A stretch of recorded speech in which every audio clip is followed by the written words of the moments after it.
Juan knew, because he was the man on the floor, he wasn't going to let anybody fall. And that's what, you know, that's the way he took it serious. Juan, that's so good. I can still do it. I miss doing this.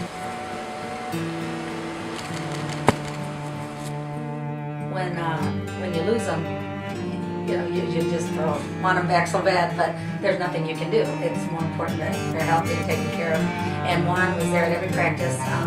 We would talk to him and just kind of check with him. And every day I checked with Andy. Andy would check with him during school, and just watched him, and you just waited.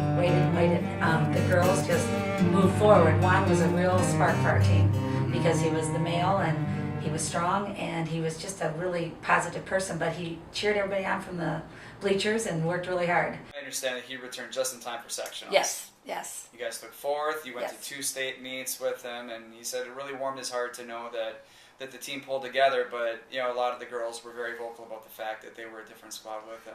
And that's, you know, that's what happens when you lose the main key player. And with cheerleading, all of them, everyone, when you lose one, it changes the whole chemistry of it. So they both, you know, I hate to use the term, it's actually what we're trying to stay away from, but they both get their bell rung to the point where, you know, Juan suffered a concussion, and from what I understand, you know, Sammy was a little bit dinged up too as well.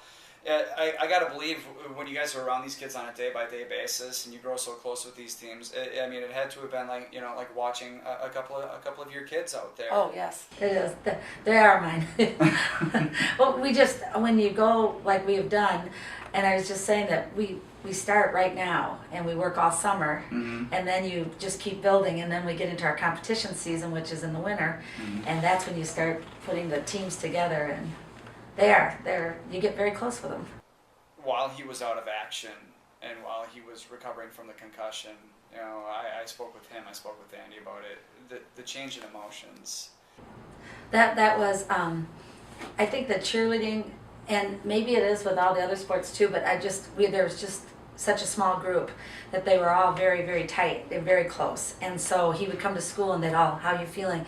And so he was being asked that all day long by all the girls and then the coaches and the teachers, and I think that was very difficult for him, and I think he just felt like he let everybody down, and it really was truly, they were concerned about how he was feeling, and that, you know, that, you know, you'll be back, we know you'll be back, and it's just time, we want you to get healthy and be okay.